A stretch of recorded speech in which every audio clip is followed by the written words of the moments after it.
Here we go. We're live. Hi, everybody.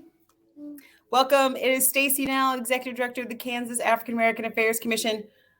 We've almost ridden out the tornado sirens. I never really start on time because there's tornado sirens going. So I feel like I should wait. Are there tornado sirens where you are Yes, too? yes, and I don't know if it can be heard from my end of the audio, but they're going on over here too. Yeah, I'm always afraid. Anyway, so hi, I'm Stacy Nell, and today I am thrilled to be welcome to. I'm thrilled to welcome to join. Let me finish the sentence. Anita Austin with Loud Light. Hello, Anita. Hi. Thanks for joining us. Anita is the program director for Loud Light. She was gracious enough to send me over a little short bio. Anita Austin is the program director for Loud Light. She manages and directs youth fellowships. Those programs cover everything from deep policy research and monitoring the legislative session to electoral programs such as voter registration and get out the vote efforts. Anita coordinates with colleges and universities in Kansas to engage their students and their communities. So thank you for taking the time today to talk to me. And since it's a lunch and learn, my first question is always, what are you having for lunch? I should have ate something good because I knew you were going to ask me that, but I have frozen burritos for lunch. You And know what? No judgments. it's that work from home life, I just walk into the kitchen and put something in the microwave. No judgments, because at our house we currently have frozen burritos in the freezer, and there have been plenty of days when I'm like, I just don't feel like making myself something healthy. Yeah, it's like I need to eat and I need it to be easy. Yep. Normally I'm a pretty healthy individual, but Again, yeah. No judge. The older I get, the more I find myself saying, you know what? No judgments. Same. You become way more compassionate towards others as you experience more life yourself. And you're Exactly. like, you know what? Let me just be nice to everybody because Seriously. That's definitely how I feel. That's definitely how I feel. Okay, but I had you come on. Let me pull up my agenda again. I had you come on. I was really looking forward to having you come on to talk about your work with Loud Light. And now I know about Loud Light, but maybe not everyone who's watching this knows about Loud Light. So how did you, or maybe what's your background before you got to Loud Light, and how did you become involved with Loud Light? Yeah, so I'm 34 now, but I went to college in my mid-20s. Hang on, stop for a second. Huh? You're 34 years old. Yeah. So don't crack. Okay, that's fine. Yeah, it's the melanin. It's keeping me young. Seriously, because I totally floored some, because I turned 50. So, See? Those But yeah. All right, go ahead. You're 34. And so, yes. So I didn't even know I would ever be into this type of work. I went to Washburn and took Intro to US Gov as a required course, and then got really wrapped up to it. And I always accredit a really great teacher there whose name is Lindsay Modelmog, and she described things in a way that made sense to me, made me feel like I could make change, right? That this system is very movable, very changeable. When I was growing up, I fell into the mindset of this is the way things are, and I'll work to be successful within these systems. Right. And then getting older, I was like, no, actually, a lot of the reason that my hard work isn't paying off is because of the policies we live under. And it is it's easy. We live in a government where we can change things. Mm-hmm. It's not something people have all around the world, but we actually have the ability to impact change here.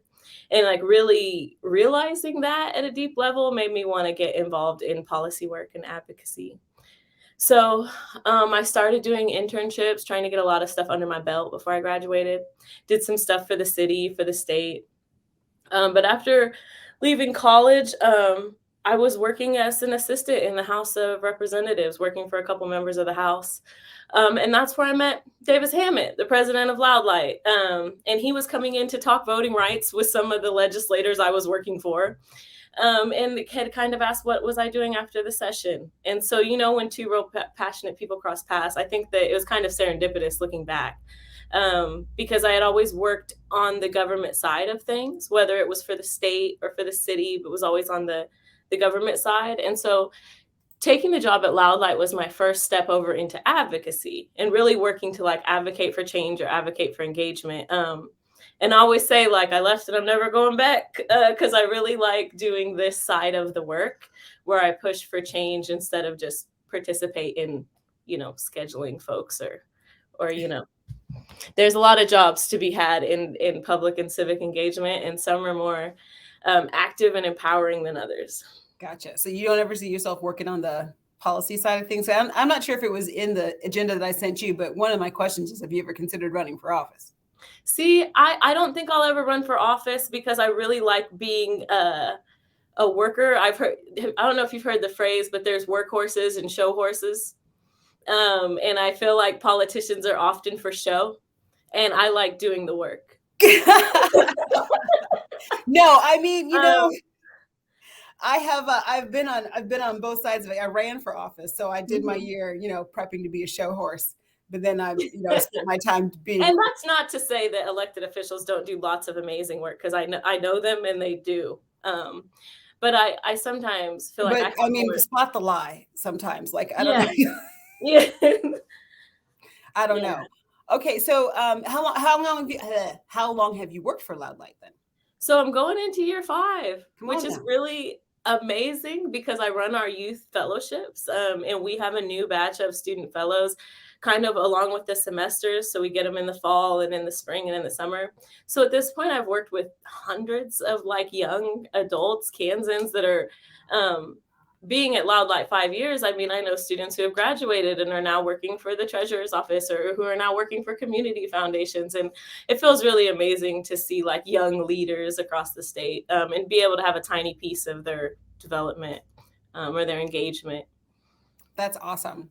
So I was going to say, do you work primarily with the youth fellows, or do you still go out and do voter registration drives? I know that was all kind of up in the air recently in the last couple of years, not because of COVID, but because of policies that were passed. So how has that been going? Yeah. So what maybe a lot of folks who are engaged, who are probably the folks watching stuff like this might know, is that the legislature passed a whole bunch of really anti-voter laws in the last session they're trying to restrict mail-in ballots, restrict drop-off boxes, restrict just a lot of voter suppression legislation. And one of those things was they made it illegal if you're considered impersonating an election official, kind of like impersonating a police officer, but also not. Because a lot of people who do volunteer work, who are out here registering people to vote, who are telling their neighbors about policy, are perceived as an election official. They're like, oh, you must work with the state, or oh, you must work with the election office. And I'm like, no, I work for a nonprofit. Or sometimes it's no, these are our volunteers. But it is a common confusion. So to make a law that this is a felony crime to be considered impersonating an election official really puts our work in our volunteers in jeopardy. And so we dialed back our direct voter registration efforts, and we're still doing a lot of voter engagement, but we are currently under a lawsuit where we're challenging the constitutionality of that law, because it really does just impact our ability to be able to talk to our neighbors about policy, about elections, about get out the vote stuff. Because it's about perception. And so it's just bad law, it's just a bad law to have on the books, and we're challenging that. But in the meantime, it has really affected our work. We're still doing the work. We're still doing education-based things, trying to make sure people know what's going on and how they can be engaged, how they can be active. But we did stop direct voter engagement, which is really crappy, for lack of a better word. Okay. And you can't just wear a t-shirt that says, I am not an election official. Is that? Yeah, I know that some orgs are doing that. The problem with that is a lot, actually, because it undermines certain situations. When we've seen laws that are subjective, there's always certain people that get, and maybe this is a good place to bring this up, there's always certain people that get affected by subjective laws, right? So someone from an older white woman doing voter registration somewhere is probably not going to get any trouble from anybody. But if you're a minority, Black or brown person canvassing in a low-income neighborhood, and you have the cops called on you and you get arrested, there's real life implications of the law. And so it's not as simple as oh, we'll wear a sticker now. It's no, there's a really bad law on the books that has some pretty serious implications if you think about it. And we know throughout time that when laws are subjective, they disproportionately impact Black and brown people. So it's not just anyone who's likely to be like convicted of something like this. Like we know who's likely to wind up in trouble for something like this. Yeah. So, Yeah. You raise a good point. So that law notwithstanding, if you've been working with Loud Light for 5 years, and before that, I'm sure you were just in the space, voluntary education. What are some of the challenges that you do see that impact young voters? Loud Light is specifically focused on the college age voters, younger voters. Not necessarily your work, just for education purpose of people who may not have heard of Loud Light, your work is not necessarily focused on people of color, but it's more focused on the youth vote. So what are some of the challenges that you notice? So we focus on young voters age 18 to 35 because that's one of the largest population blocks in Kansas, and they have tons of voting power. And they also tend to agree on major issues. So it's kind of ironic that you have all this voting power and you agree on what policy should look like, but you're not showing up to the polls. So it's like this huge tragedy. So we focus on young people, but also any disengaged or disenfranchised group. So we know there's people who are underrepresented, and we strive to bridge that gap, right? So that we're seeing more accurate representation in Kansas. And some of the biggest, to answer your question, biggest barriers we see for young people and for all people is accessibility. And so we try to break down those barriers. You know how when you have to do something, the more steps there are to do it, the less likely you are to do it. Yeah. So when it comes to voting, it's like, I got to get registered to vote. I got to know how to do that. I got to know where to go. I got to know what's going on. I've got to, and the list starts to get too long and you're like, you know what? I got to go to work today. Never mind all that. And so we try to break down those barriers. We're like, hey, this is when it is. This is all you got to do. Here's some information that's nonpartisan. But we try to remove barriers for people so that it's just more accessible for them and they're more likely to participate. So do college students have different barriers than maybe, even if it's a person who's maybe 30, right, in your age bracket, but does a college student, I know maybe with addresses or, So yeah, the number one thing we've seen with college students when we poll is accessibility and transportation. So we were advocating to have more polling places on college campuses because these spaces are already like ADA accessible. They're already like excellent public spaces. And it would increase student voting if we had more polling places on college campuses. So we did a big push for that. And also just making sure that students were aware that they can register at their college address, that you can use your dorm address. Kansas doesn't have any length of residency requirements for, so you can move here yesterday and register to vote today, It's always the first thing you should do when you move. Yes. But so making sure students are aware of that. And I always encourage them to get registered in the communities they're attending school because you're going to pay tuition at that university. You're going to drive down those streets. You're going to pay taxes at that grocery store. So you're an active participant of that community for the whole year or 4 years that you may be living there. So also just making sure students are voting at their college homes. That's a good point. I've been out of college for a while, so I hadn't thought about that. And I know when I went to college, I was still registered to vote at my parents' house. So if a person is at school and their parents live someplace else, you're saying, I just want to reiterate that you can register to vote at your college address. And that makes sense, right? Like you say, this is the community in which you live. What happens if that person goes back home over summer, but they're returning in the fall? That's Should they change? I think that, and I always tell people, where are you going to be at in November? That's true. Because if you go home every summer, that's fine. But are you going to make a 4-hour trip back home the first week of November? Because if not, then if you should vote where you're at. That's the whole point, right? We represent the communities where we are at. So if you're going to be here attending school, if you're going to be in this town on the election day, then this is where you should be registered to vote. See, I'm so glad this came up because since I'm not a college student and my children are not in college, this is not something that would cross my mind. But yeah, that's you raise a very good point. Yeah, thank you for that. Thank you. So we talked about some of the challenges that you may have seen over the last couple of years. What are some of the encouraging things that you've seen over the last couple of years in your work? That youth voter turnout keeps going up in Kansas. It Yes. is amazing. Like the first year, I think it was 2018 that I was directly involved in this work. We saw it almost double in Kansas.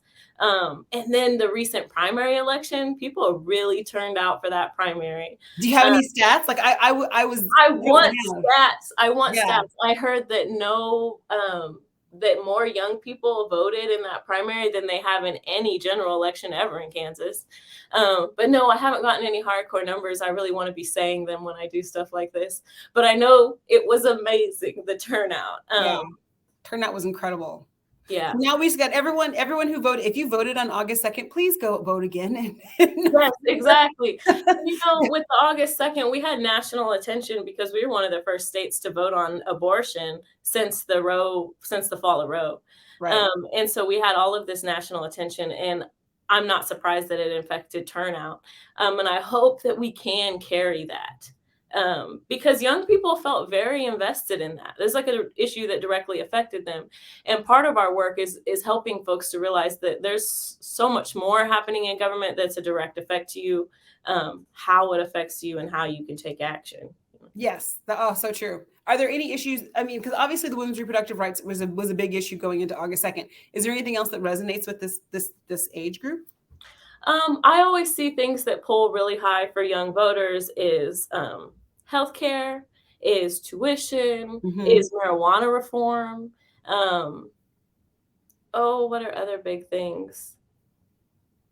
Those come to my mind the quickest, and there's a lot. You can think of things that young people would really care about. A lot of them are coming off of their parents' health insurance and are having to navigate healthcare for the first time in their lives, and are really realizing just what a disaster of a system we have. Yeah. And it's very important to them that we have some serious healthcare reform. Gotcha.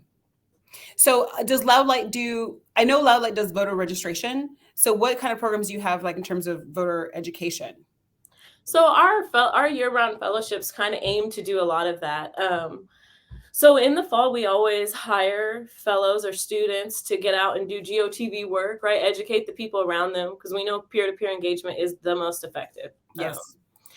But in the rest of the year, in the spring, we host a legislative fellowship where we get students really involved and educated around the legislative session. And in the summer, we have a community organizing fellowship, which is about just that, right? Like how you organize around issues in your community, and how do you find power in your own voice around the things you care about.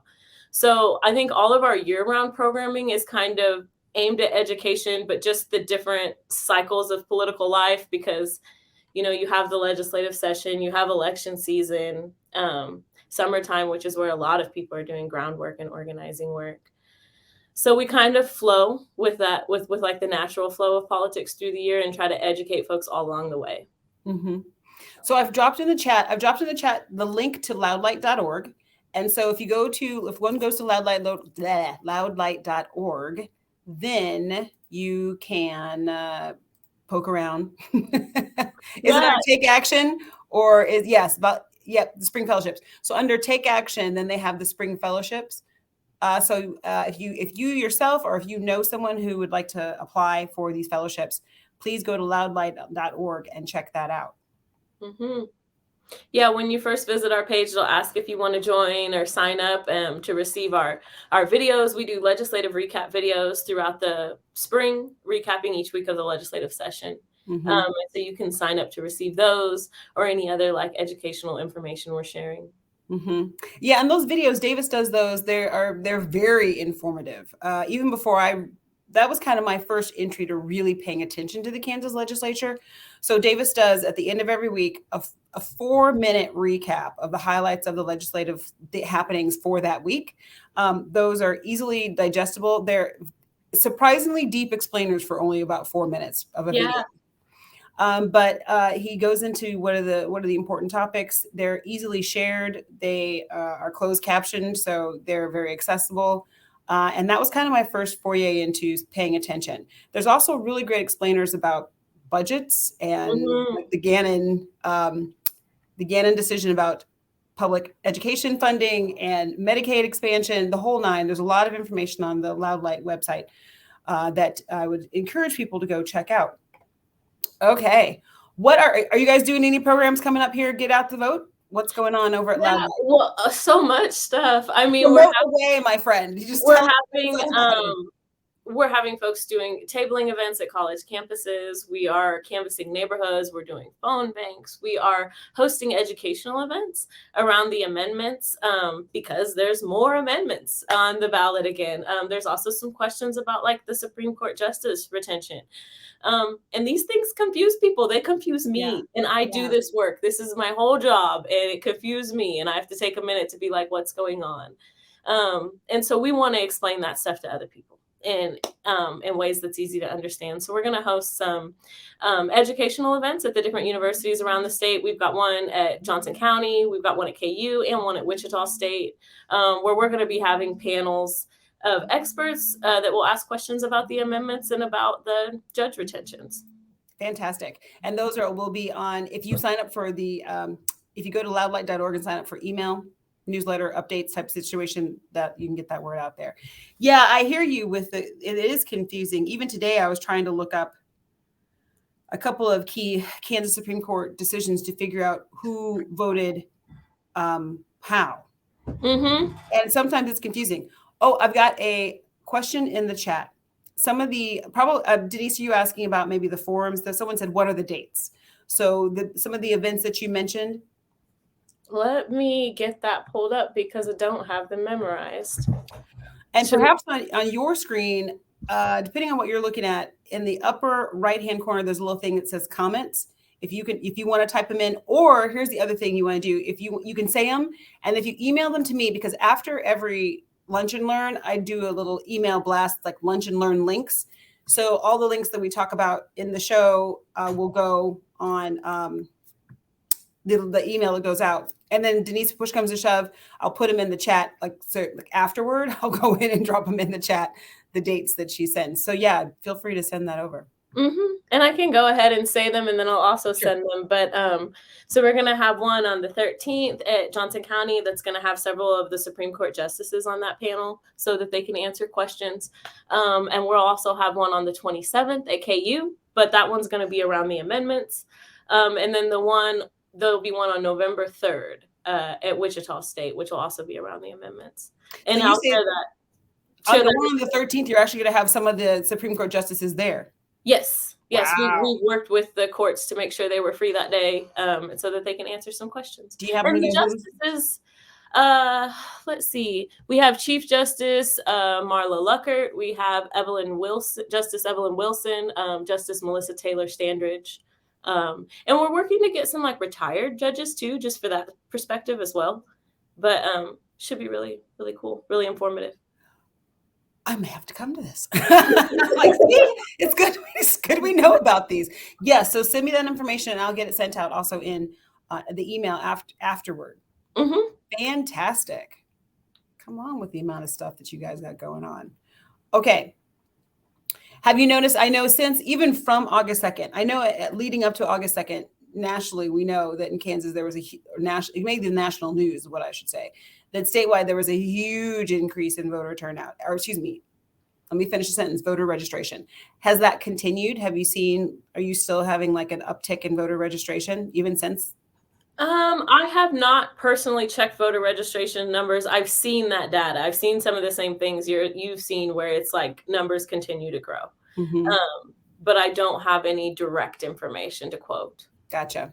I know I did a voter education event down at Emporia State, and one student came and he said that he didn't even think about registering to vote, except August 2nd came up and he's like, well, let me get registered to vote. So I know that was a huge driving factor. And unfortunately, Kansas doesn't have same-day registration. We're working to get some of those like more progressive policies that we see lots of states have that make it more accessible for people to vote. Okay, so let's talk about that. So that you say you're working to get same-day registration.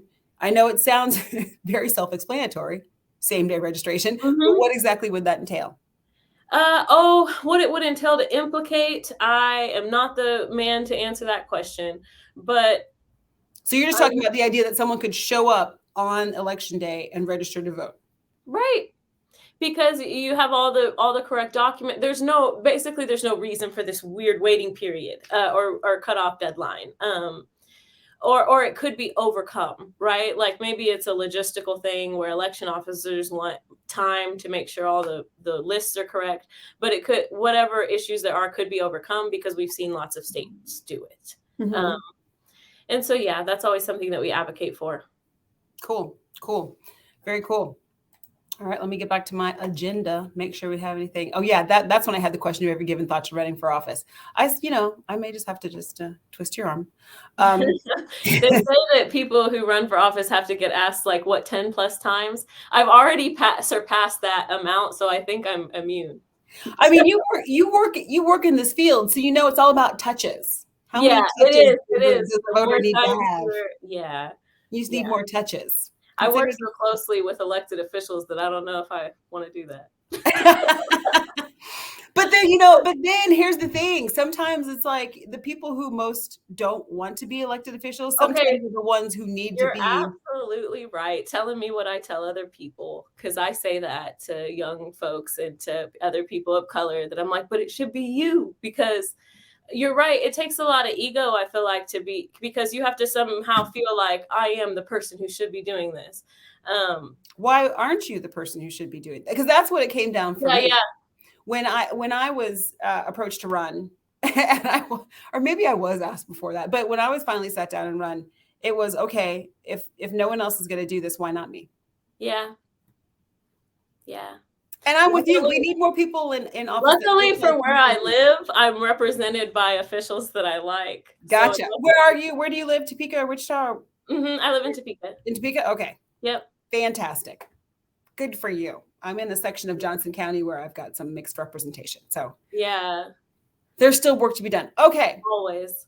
All right. So we're coming up on the end here. So I think I have asked all the questions I have on my list to ask.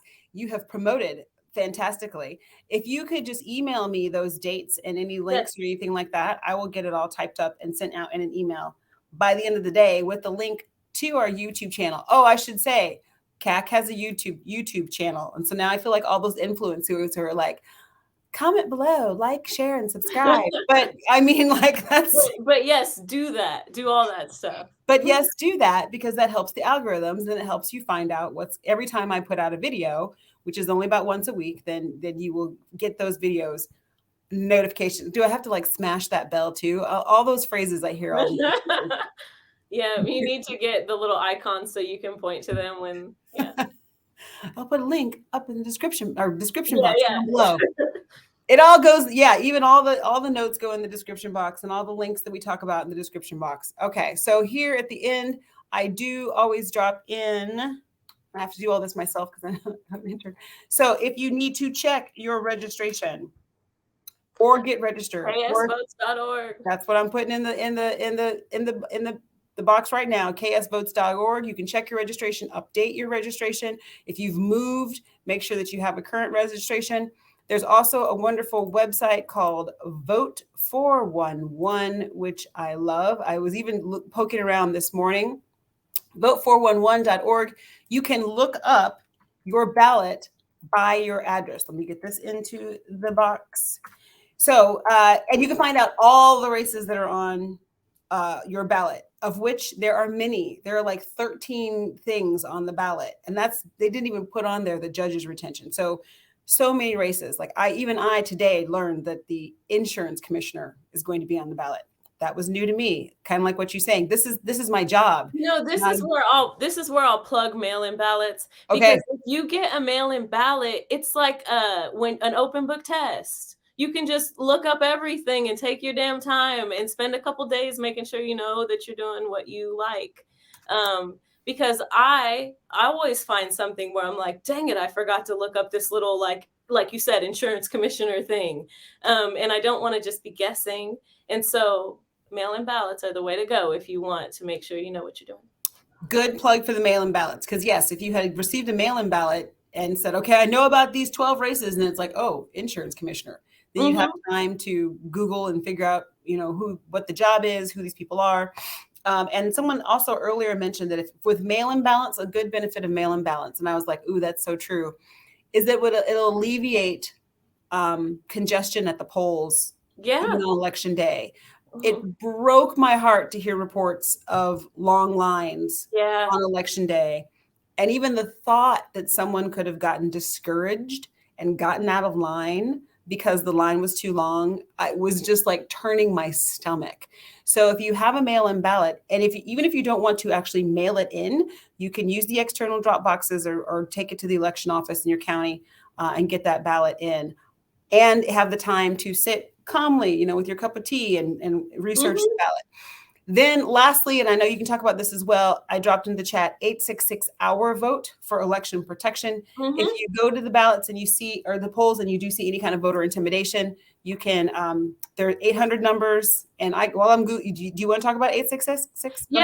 Yeah. So if you see anything at all, you can report it to 866 My Vote. If you're worried about anything, if anything seems odd, if there's people who shouldn't be there, like Stacey said, if there's any intimidation, if there's any, you know, anything, call.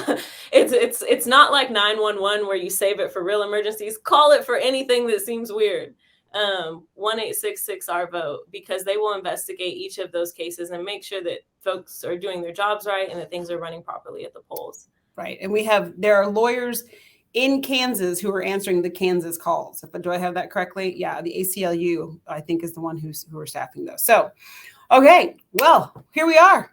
We're at 31 minutes, quite frankly. So thank you so much, Anita, for joining me today and for spending just a little half an hour talking about voter education issues. I will type everything up and I will send out an email. If you're on my email, KAAAC's email distribution list. If not, please go get on KAAAC's email distribution list. Go to our website and sign up for emails. And then this video will be on YouTube by the end of the day. All right. Thank you so much, Anita. Thank you. And thanks, everybody. I'll see you next Monday. Bye. And